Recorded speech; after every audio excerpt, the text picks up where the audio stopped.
So I never thought I would be on a book tour talking about my greatest failure. That is not something that you ever think is going to happen when you embark on your entrepreneurial dreams or if you're pursuing the American dream.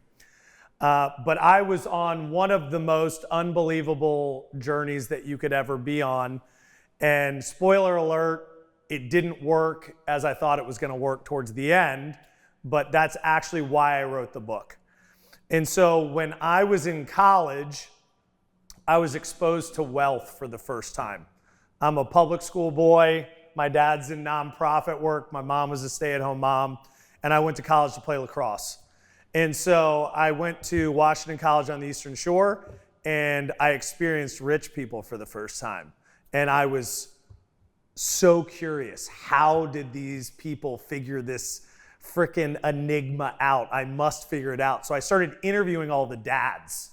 And I'm like, so how'd you do this? What'd you do? You know, was it family money? Did you start from nothing?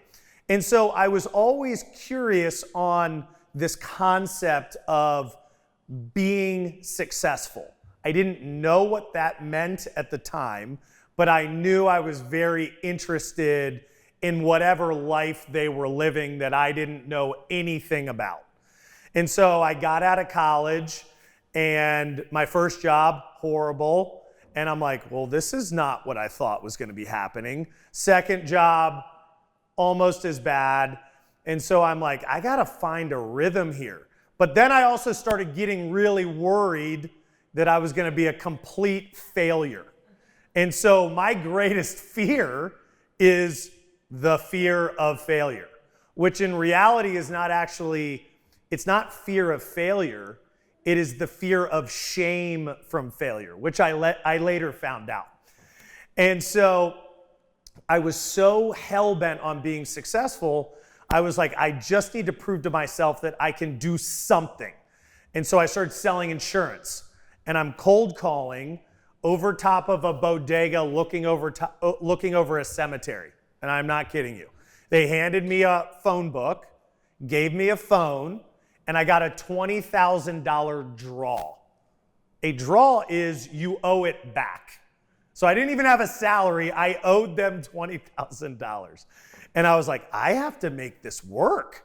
I am so concerned I'm going to be a total failure. So I started making insurance work. I brought in 3 of the top 5 customers. I went to the owner. I go, hey, man, I'm your best salesperson. I brought in all these giant clients. I want to be a partner. And before I could even get the word partner out, he just goes, no. You make enough money at 25. You're not going to own a piece of this. You should just be happy. And in that moment, I knew I had to do something on my own. So every day at lunch, I would go home. I would stand on my head in the dark with a book near me, waiting for an epiphany. It did not come. I got a very strong neck, but it did not come. And so I would go home. So then I would go downstairs and I would make myself a big salad. And so my mom had always made this one salad dressing. And it's how she convinced me and my brothers to eat vegetables. Olive oil, lemons, garlic, mustard, sea salt. She made it for us in 2-liter bottles, gave it to us once a month. That's what we poured on everything. So I go downstairs to get this salad dressing. It's missing. I'm living in a little townhouse with my wife. We have no money. This place is tiny. I looked through it 4 times. It's nowhere to be found. So I finally call her at work. I'm like, hey, Genevieve, I cannot find the salad dressing. Have you seen it? And she goes, no, I haven't seen the salad dressing. Open your eyeballs. And I'm like, I've opened my eyeballs. I cannot find it. Did you take it? And she goes, maybe someone came into our house and took it. I go, no one broke into our house and stole salad dressing. She goes, well, I don't know what to tell you. So I go, to prove a point, I go, I'm going to call the one guy I know who doesn't eat salad just to prove to her no one came into our house and stole this salad dressing. So I call this guy, and I'm like, hey, Smitty, he didn't have a full-time job. Have you seen my salad dressing? Yup. Woke up this morning, knew the code to your house, was jonesing for it, hopped on the scooter, came over, and I took it. And I'm like, what? And he's like, yeah, I'm crushing a salad. I'm like, can you bring it back? And he goes, sure. So in that moment, I thought to myself, what kind of man steals another man's salad dressing? But then I thought, what salad dressing is good enough to be stolen? So I call my wife back. I go, you're never going to believe this. Smitty stole the salad dressing. She goes, typical Smitty. I go, I'm going to quit my job and I'm going to start a salad dressing company. Dead silence. She goes, that's the greatest idea I've ever heard. It's going to work. I have a feeling. I go, really? That was more of a pressure test to see if the idea was good. And so I started using the only business skill I had, cold calling, and I started cold calling grocery stores. Hey, I'm a world famous food manufacturer. You must try my dressing. No. But I wanted an actual interaction with somebody. I didn't just want a cold no. And so I finally get this guy on a Friday. It's 9 a.m. I call him. Bring it today at noon. I'm like, oh, this is my shot. So I call my mom and I'm like, I need you to make the greatest batch of salad dressing that has ever been made. She's like, why? I go, I got a meeting with the grocery store. I'm getting it in there. I'm starting this company. I need the dressing. She goes, but you're not a company. You don't have a name. There's no bottle. What are you going to take the dressing in? I go, I'm not worried about that. Make the dressing. So I come home. She goes, well, what are you going to put it in? I go, crunchy romaine lettuce in a Tupperware container. I'm bringing this dude a salad. So I walk in. This guy that looks like a professional boxer comes out. Not who you would think would be buying salad dressing. My size, missing half his teeth. And he's like, where's the stuff? And I'm like, and I just hold up this Tupperware container of dressing. He takes this piece of wet lettuce out, licks the dressing off, and goes, this is the greatest salad dressing I've ever had. You need to call the regional office. I go, why don't you call the regional office? I'll show up to the meeting. So he calls the regional office. I go to the meeting. Same thing. The guy goes, we're having a grand opening of a new store. Here's 200 pages of paperwork. I'm committing to 4 cases. There's 12 bottles in a case. 4 cases, that's all I'm committing to. And I go, excellent. So I go home. I tell Genevieve, I'm like, we got a shot. She goes, well, how much money are you going to spend on this thing? I go, as much as it takes. I need to prove that this is either a good idea or the worst idea ever. And she's like, all right. So I ended up spending $15,000 becoming a food manufacturing business. I had to Google every page. I did not know what any of the documents said. They might as well have been in Chinese for all I know. And so every page, I read a page, it's like, what is your HACCP plan? I'm like, what is a HACCP plan? It would pop up. I'm like, what is a HACCP plan for a salad dressing company? It would pop up and I would just go, print, and then I would send it. So I get my shot at the grand opening of this grocery store. I get an apron embroidered. I set up a table. I've got brochures. I've got business cards. I've got all my samples set out. I've got the bottles laid up, basically just like those books. And I'm standing in front of this grocery store, and there's a crowd forming outside, like the frickin' Beatles are inside. And I'm like, all of this for a grocery store? I'm like, what is going on here? The doors open, people are jogging in, and I'm the first person they see. And so I'm like, would you like a sample? This is my mom's recipe. My brothers and I started this business. You gotta try it. And the next thing you know, all 4 cases were sold. So I go to the regional director. I go, hey man, all that dressing's gone. He goes, there's more in the back. I go, no, it's gone. He goes, you sold 4 cases of salad dressing in 30 minutes. I go, yeah. He goes, go get more. I go, you told me that was for the month. I gotta go make more. So I go run outside. I call my mom. I'm like, you're not gonna believe this. We sold all the cases. We gotta make more dressing. She goes, I'm in Pilates. And I'm like, forget Pilates. But I used a much more aggressive word than that. There's children here. And she goes, sorry, Greg, I'm not doing it. I'm like, oh my God. So I go home. We're making it at a rib restaurant. So I have to wait until the rib restaurant closes at 10 o'clock at night. And I go in and I make 6 more cases. Takes me till like 2 in the morning. I go back to my insurance job so they see me. For the lunch break, go to the grocery store, put on my apron, set up a demo, start handing out samples. I go to the guy, I go, hey man, that dressing's gone. He goes, there's more in the back. I go, it's gone. He goes, you sold 6 cases of dressing in 45 minutes. I go, yeah. He goes, what are you putting in it? I go, I don't know. And so from that 5-day span, we set a national sales record and we sold 660 bottles of one flavor in one store. And so that was my moment where I knew that this could potentially work. I didn't know if it was the hype from the grand opening. I didn't know if it was because we were local to that grocery store, but my job selling insurance was getting no all frickin' day. And now everyone's just saying yes. And yes feels pretty great. So I'm like, I'm gonna see who else wants to say yes. So I call a couple other grocery stores. They go, yeah, we saw you at the grand opening. Unbelievable. We'll take you in the store immediately. And I'm like, this is interesting.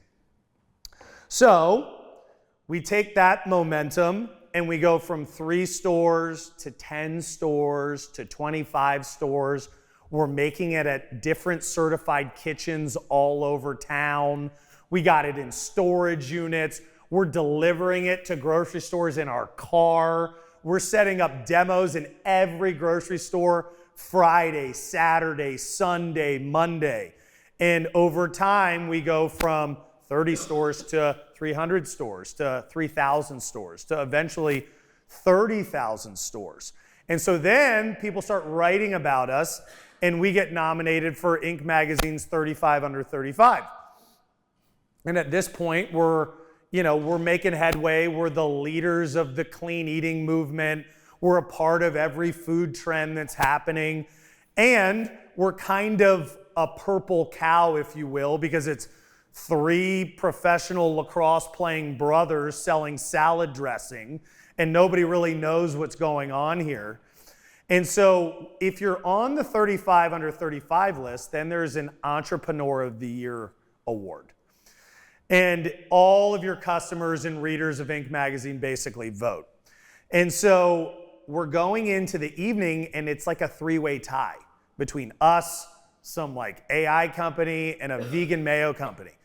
And I'm like, we could potentially win this thing. And then I wake up the next morning and we are in 2nd place by a magnitude of 10. And I'm like, that doesn't really make sense. I don't even think there's that many vegans in the world who would vote like that. So I called my tech guy. I go, you used to do some hacking. Can you look around and see if they're doing anything sketchy? And then I walk into kind of a big box demo, right? No cell phone service. Think Costco, Sam's Club, BJ's, that type of demo. And my phone won't stop ringing. I'm handing out samples, the whole deal. And I'm walking back out after about a 5-hour demo. And I check my phone, and I have 68 voicemails and 123 missed calls, and I'm like, someone's dead. And so I call my wife. I'm like, is everything okay? And she's like, you did it. You're the entrepreneur of the year. And I'm like, what are you talking about? So I call my tech guy back. I go, dude, what are you talking about? He goes, so I went to a couple hacking blogs. Turns out the vegan mayo company paid people for their votes. I just sent the editor of Inc. Magazine the link. She looked it up for herself. They got disqualified. We were clearly in 2nd place by a large amount. So we're Entrepreneurs of the Year. And so I'm standing in a parking lot, covered in salad dressing, wearing an apron, holding a demo bag. My feet hurt. I can't see straight. And I just go, this is what Entrepreneur of the Year feels like? I thought I'd be on a jet. I thought I'd be like at some crazy party or on a yacht, not in a parking lot of a grocery store.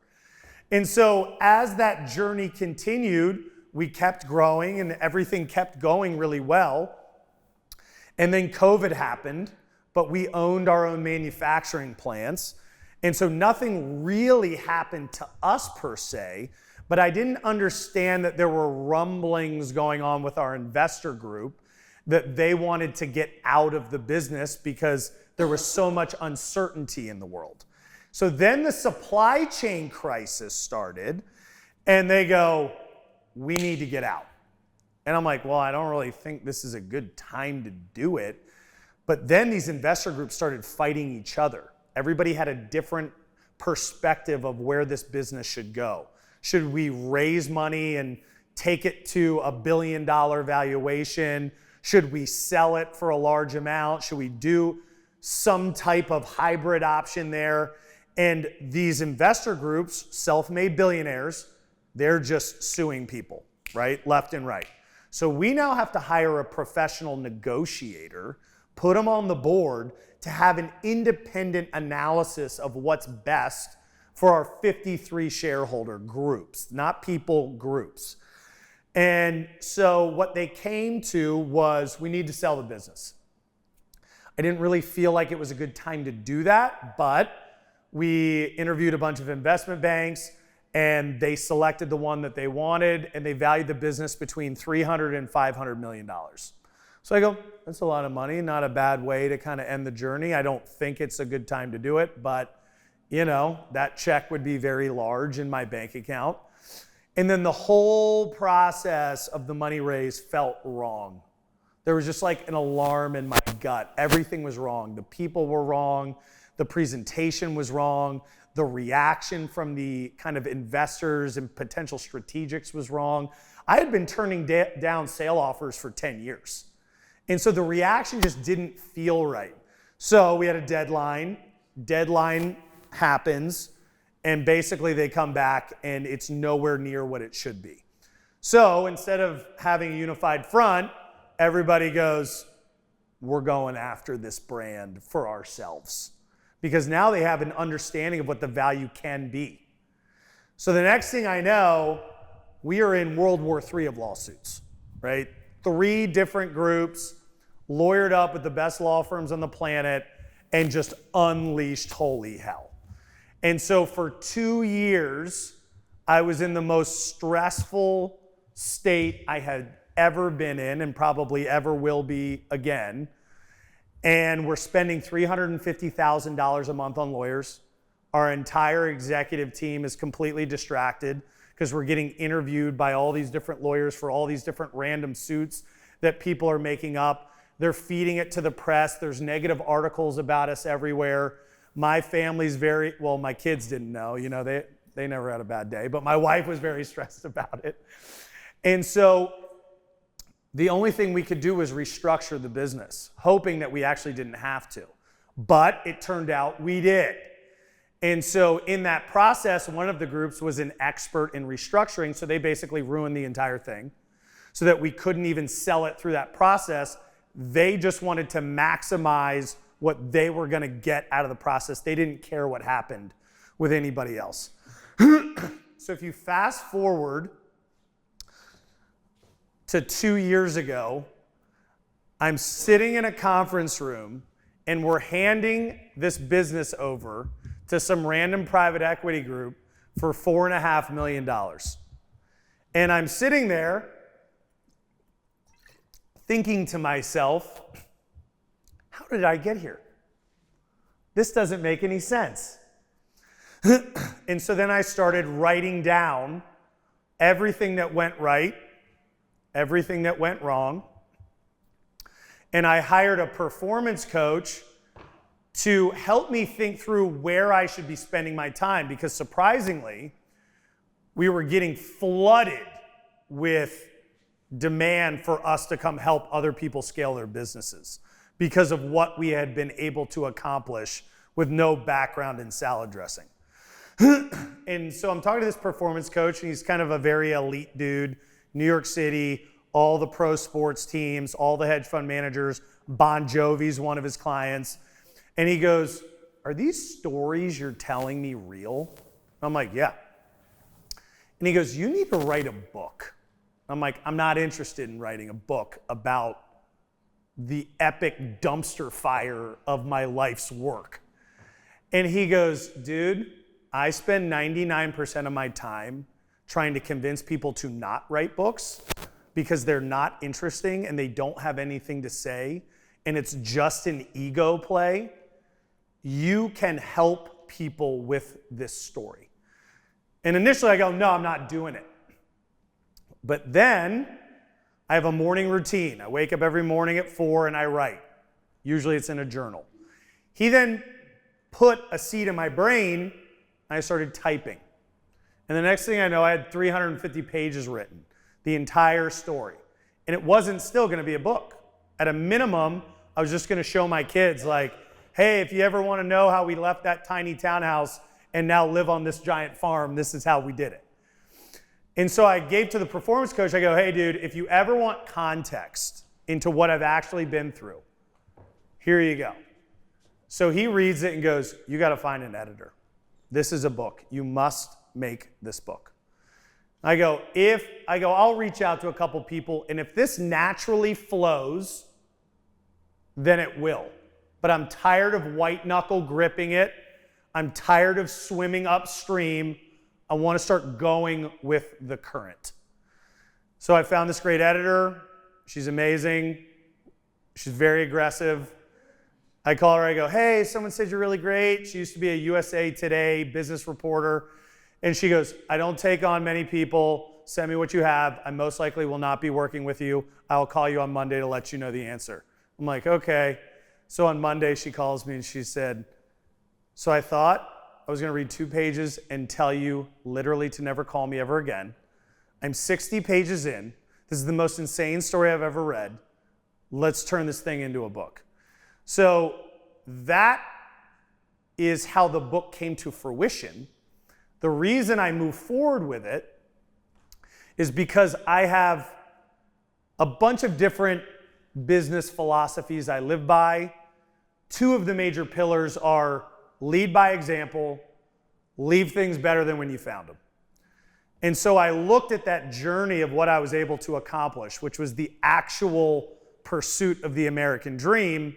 And then I thought to myself, how can I make the most of this entire journey? It didn't end the way that I thought, but I have a lot of learning lessons to give of how to scale anything, because if you can make salad dressing cool, you can make anything cool, but then also what to avoid. And so the book is not to try and convince anybody to not pursue their dream. What it is, it's a pressure test of your dream. Are you prepared? Do you care enough about your idea or your vision or your dream to potentially go through that to make it happen? And if you finish reading that book and the answer is yes, move forward. If halfway through you're about to have a panic attack and you no longer care about your mom's marinara, do not do it. And so the entire purpose is read it and then take everything I did right, use it, take everything I did wrong, avoid it, and get a 15-year head start on building the #1 organic salad dressing brand in the country, but just apply it to whatever it is that you all are doing. All right. Okay, so in your book, Undressed, you described your mother's salad dressing recipe from your kitchen to national distribution. What was the pivotal moment when you realized this family recipe could become a viable business? I mean, you talked about it a little bit. What was that? The first moment was that first week, but I didn't realize that it could be a national brand until we were in 18 stores in Maryland, DC, and Virginia, and we were delivering to every store in my brother's Prius. And all the produce buyers, they would say, you need to go in the distributor. I'm tired of having to call you for salad dressing. So we call the regional director and we go, hey man, all these people keep saying we need to go in the distributor. He goes, you don't hold a candle to Cindy's Kitchen. I go, that's not what we hear. He's like, all right, buddy. And he basically hung up the phone. Calls me the next day and he goes, so I pulled up the data and you're our #1 salad dressing for the entire region with only being in 18 stores. We would love to have you in the distributor. And the interesting thing about the Mid-Atlantic region of that grocery store is it included Pennsylvania, a couple parts of southern New Jersey, parts of Ohio, and Kentucky. It was a really weird region. And what it proved to me was that we were not a local brand, because that's what everybody kept beating into my soul. You are not a national brand. You are a local brand. That is all you are. And I'm like, if I'm selling dressing in Kentucky, I can sell it anywhere. And so that was the moment I knew we could be a national brand. Awesome. And you keep referring to a team. So who was your team? How did it grow over time? And how did you pick who your team was? So initially it was just me for the first year.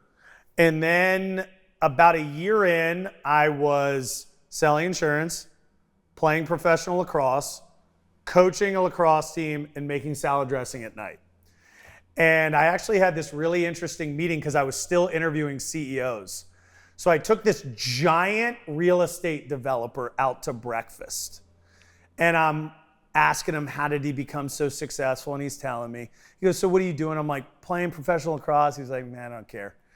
And he's like, I'm selling insurance. He's like, dude, I don't care.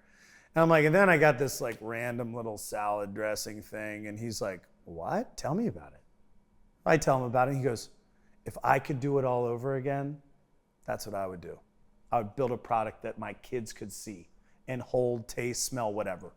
He goes, I show them an apartment building, they don't care. He's like, but you tell your kids like, hey, this is my thing. He's like, that's what I would do. I'm like, that's what you would do? Like, I can't pay my bills, dude. And so in that moment, I called my wife and my middle brother. I go, you guys got to quit your jobs. You're either quitting your jobs and we're doing this full time, or I'm closing up shop. And so we had a meeting and they go, we'll do it. And my insurance commissions paid for all the raw materials. My brother worked for $500 biweekly. And so that was the beginning of the we. It was always kind of a we. You know, it was my mom's recipe. They all kind of consulted on like, hey, Greg, let us know if it works. And so over time, my whole family uses the term co-founder. And so that's why I always use the term we. Nice. Okay, so in your book, you discuss scrambling to find investors during the entrepreneurial journey. What advice would you give to entrepreneurs about choosing the right investors who align with their? Be very selective. I was just so happy someone believed in me. I didn't care who it was. So the first person said, this is gonna work, man. And I was like, you wanna give me money? He's like, yeah. I'm like, I'll take it. I didn't ask any questions. I'm like, sweet. In retrospect, not great. I don't recommend doing that. I recommend making something so amazing and so interesting that people come to you, so that you then have an option to look at them and say, is this the right long-term partner? Because I was so happy people were willing to give me money. I didn't have a filter. I have since created an investor filter, or I don't really need investors anymore, but a business partner filter and a new venture filter. And it allows me to ground myself in my value system so I don't get overly excited about an idea without putting it through a filter.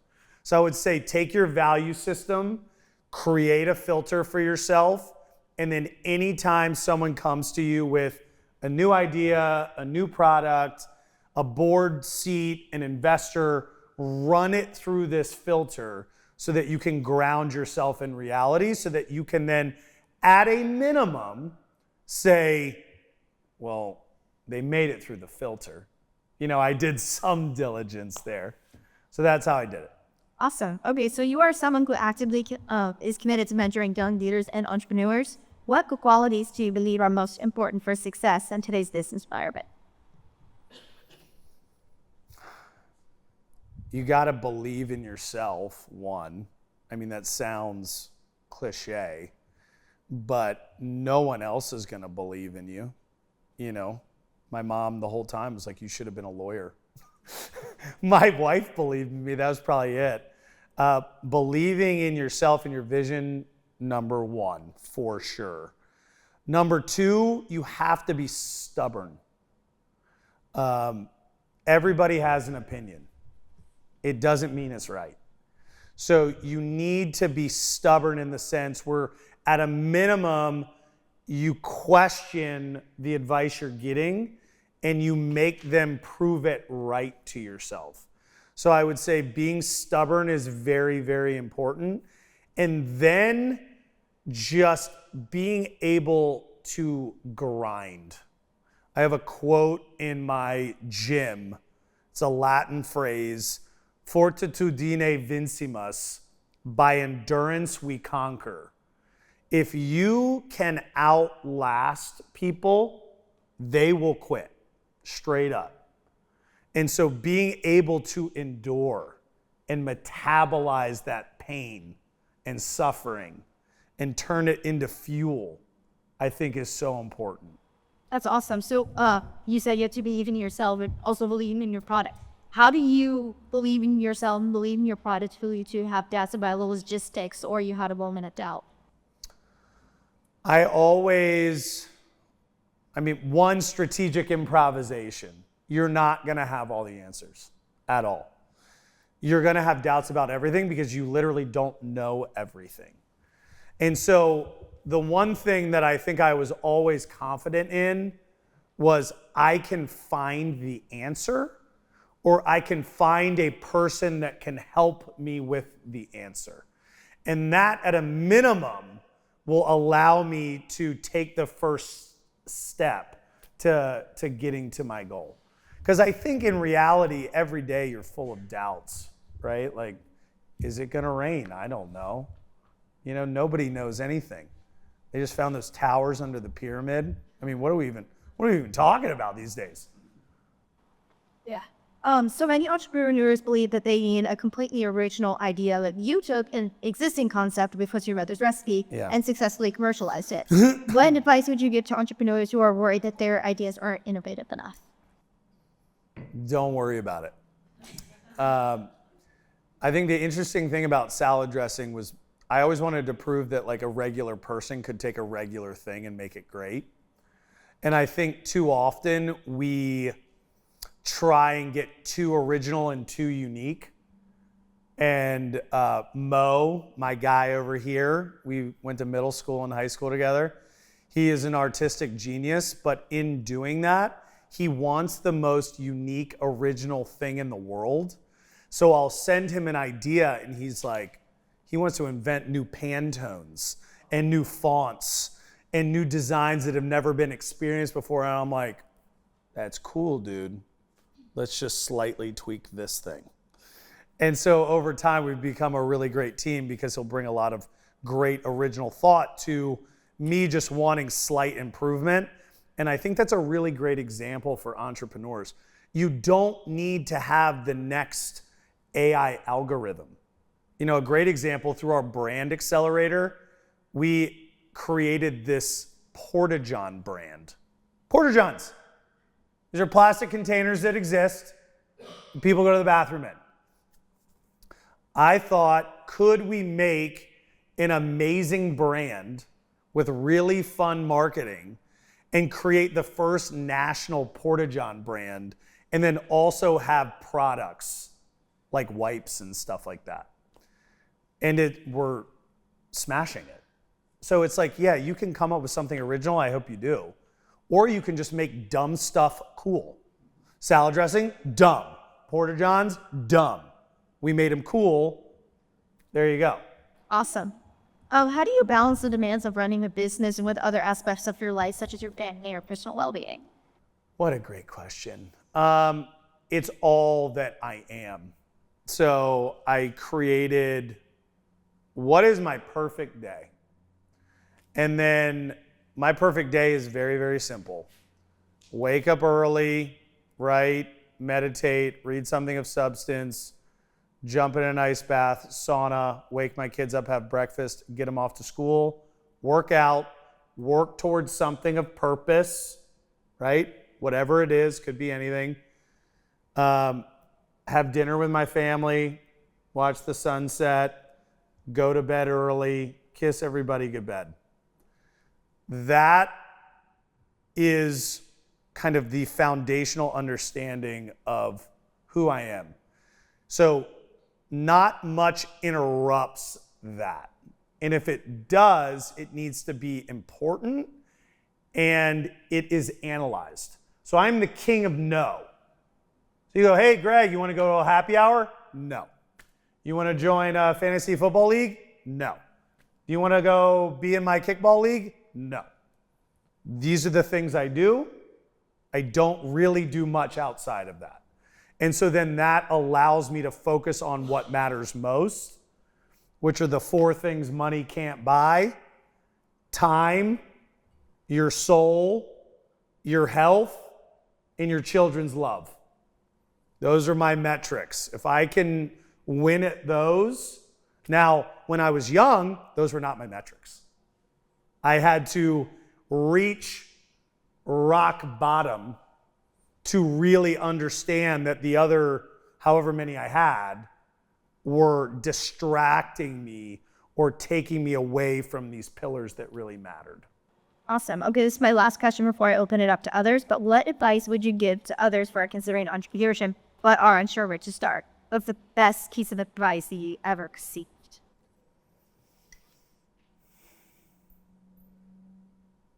I don't really know if I've got great advice, that I have received great advice. I can give some, which is just begin, right? A journey of 1,000 miles begins with a single step. Begin.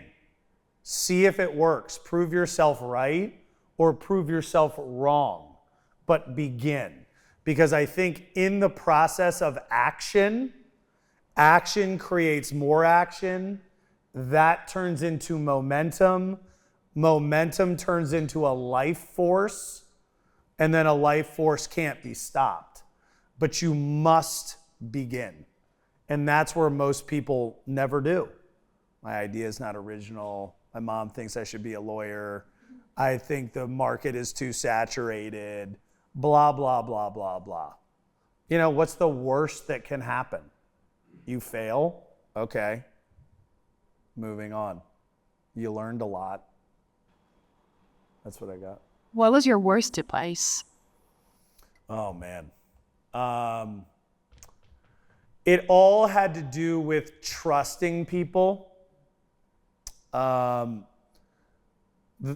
best advice I can give anybody is just trust their gut.